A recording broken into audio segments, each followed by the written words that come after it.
Você está no canal Eu Estudo a Lição com o pastor Samuel Camilo. Hoje é terça-feira, dia 10 de setembro de 2024.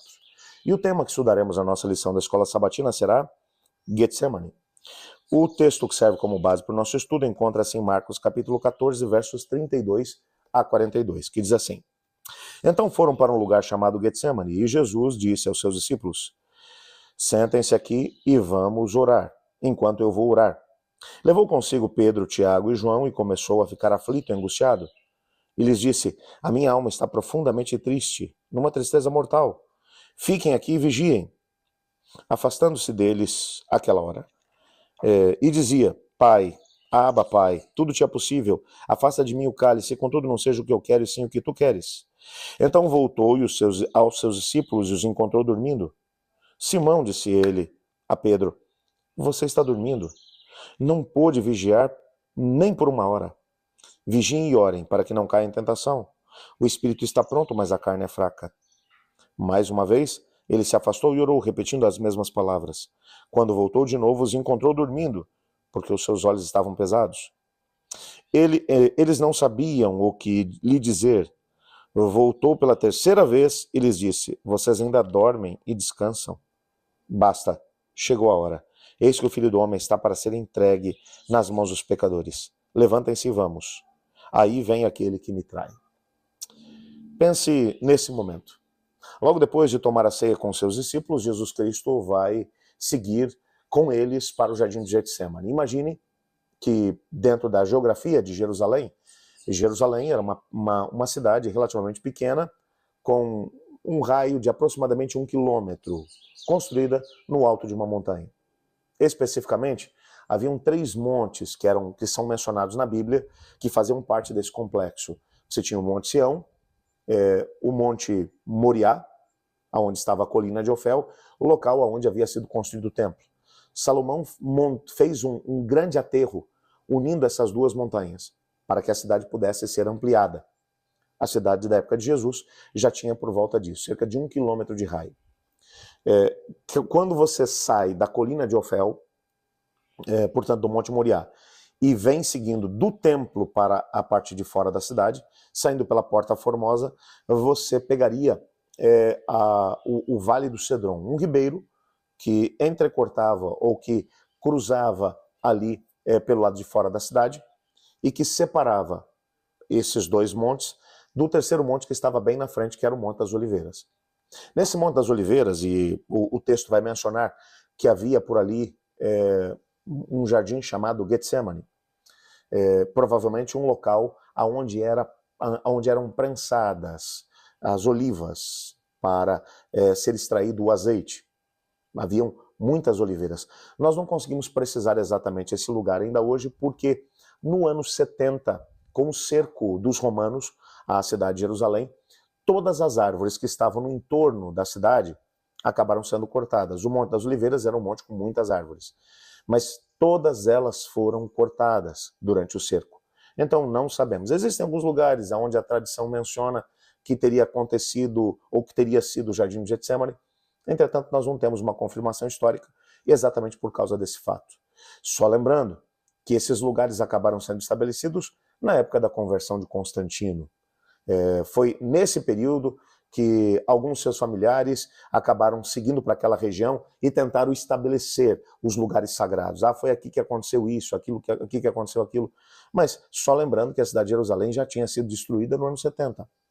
Estamos falando de cerca de 300 anos depois desses acontecimentos. Então, muito difícil de se precisar exatamente esse lugar. Mas o que sabemos era que esse lugar era um lugar muito frequentado por Jesus. Cada vez que ele vinha para Jerusalém, ele dedicava algum tempo nesse lugar, que era um jardim, e aonde haviam essas oliveiras, como um lugar de retiro, aonde ele pudesse dedicar tempo para a oração e, ao mesmo tempo, para, às vezes, até mesmo passar a noite, enquanto ele ia para as festividades na região da Judéia. O que o texto vai mencionar é que Jesus, depois de tomar a ceia com seus discípulos, ele e João vai mencionar exatamente isso. Ali por volta do final do capítulo 14, início do capítulo 15, eles estão saindo do cenáculo, o local onde haviam tomado a ceia, que era uma sala no segundo andar de uma casa em Jerusalém, provavelmente na casa dos pais de João Marcos, o mesmo João Marcos que escreveu o Evangelho, que recebeu o seu nome. Um indivíduo que provavelmente era sobrinho de Barnabé. Depois de terem tomado ali a ceia, eles saem com Jesus, e Jesus continua conversando com eles no decorrer do caminho. Eles descem, portanto, pela Porta Formosa, provavelmente, vão seguir, agora vão atravessar o Ribeiro do Cedron e vão subir para o Monte das Oliveiras. Muitas vezes, eles fizeram isso com Jesus. Entretanto, quando eles atravessam o Ribeiro do Cedron, uma tristeza profunda enche o coração de Jesus. E ele vai dizer aos discípulos: a minha alma está angustiada até a morte. Fiquem aqui e orem, por favor. Ele segue um pouquinho mais adiante. E o texto bíblico vai mencionar que ele leva consigo Pedro, Tiago e João, que tantas vezes tinham sido companheiros seus em momentos de retiro. Você vai se lembrar que no período, no momento da transfiguração, esses indivíduos estavam com Jesus no alto do monte. Agora ele vai chamá-los de novo e vai pedir que eles vigiem, que eles orem com ele. Porque ele sentia agora o peso dos pecados, da culpa dos pecados da humanidade que eram colocados sobre os seus ombros. Ele se afasta a alguns metros e ele se prostra no chão. Tão angustiado que ele está, que dos seus poros brotam gotas de sangue.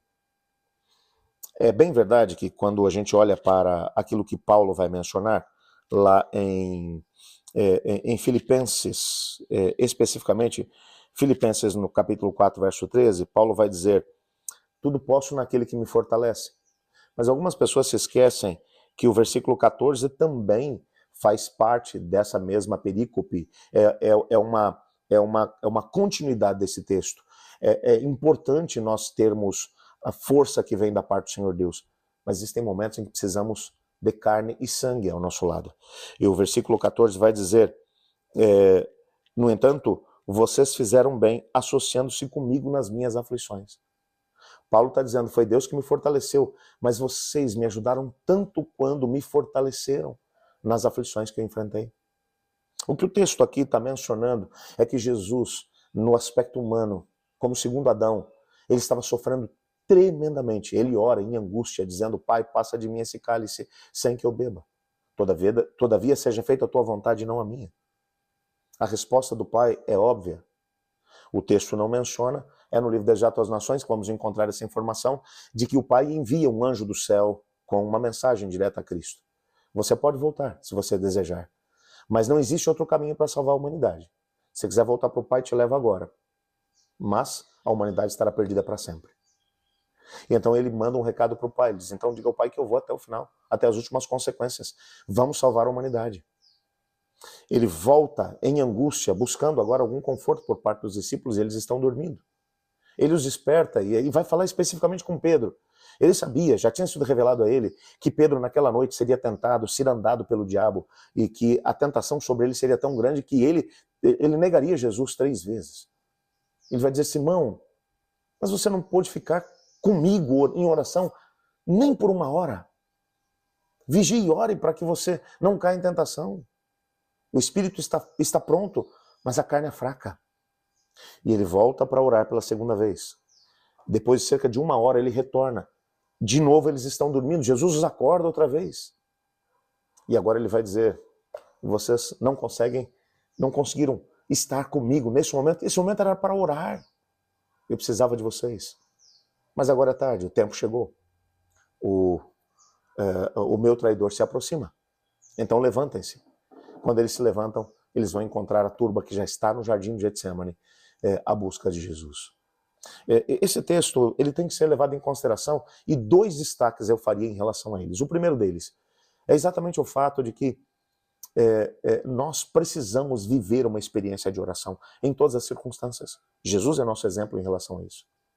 E Pedro, Tiago, João e os demais apóstolos também são exemplos para a gente. É bem verdade que Jesus é um exemplo positivo e os discípulos aqui são um exemplo negativo. Eles estavam cansados demais para orar, ocupados demais para orar.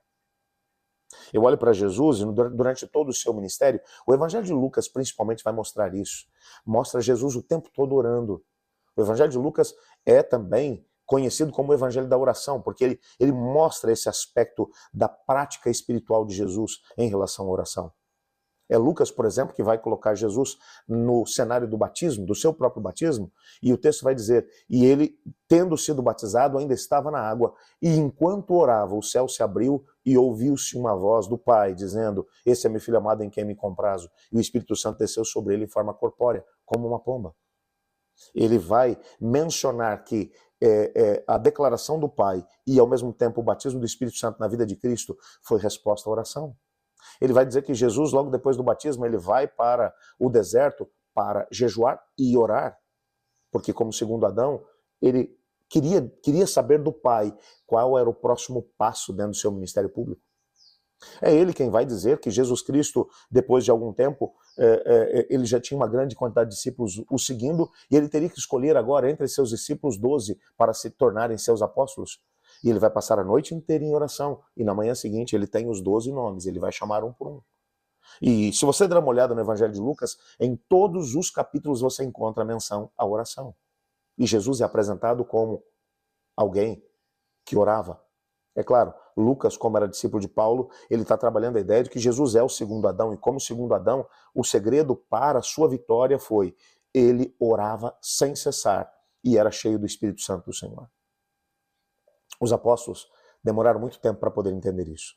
Aliás, só foram entender isso depois da subida de Jesus ao céu. No Pentecoste, eles foram cheios do Espírito Santo do Senhor. Que lições isso traz para nós? Precisamos ser homens e mulheres de oração. Se quisermos vencer as provações que estão diante de nós nesse tempo extremamente desafiador. Não negligencie isso.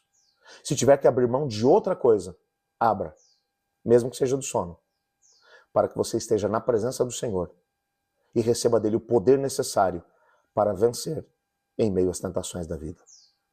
Por falar em oração, eu quero orar junto com você. Vamos colocar diante do Senhor cada um dos pedidos que temos, cada uma das necessidades que temos, porque eu creio que Deus vai operar de maneira extraordinária na nossa vida. Ore comigo. Obrigado, Pai, por tua palavra e por nos apresentar Jesus como o segundo Adão, como um homem de oração. É bem verdade que ele era 100% Deus, mas como 100% homem, ele lançou mão da oração, foi cheio do Espírito Santo, e nós queremos viver a mesma experiência. Nos ajude a viver isso. Nos dê força moral para colocarmos como prioridade a tua busca. Clamamos também pelos pedidos que estão no nosso coração. Alguns dos meus irmãos e eu precisamos de milagres essa semana. E clamamos. Opera de forma extraordinária, pois é em nome de Jesus que oramos. Amém. Eu estudo a lição e você?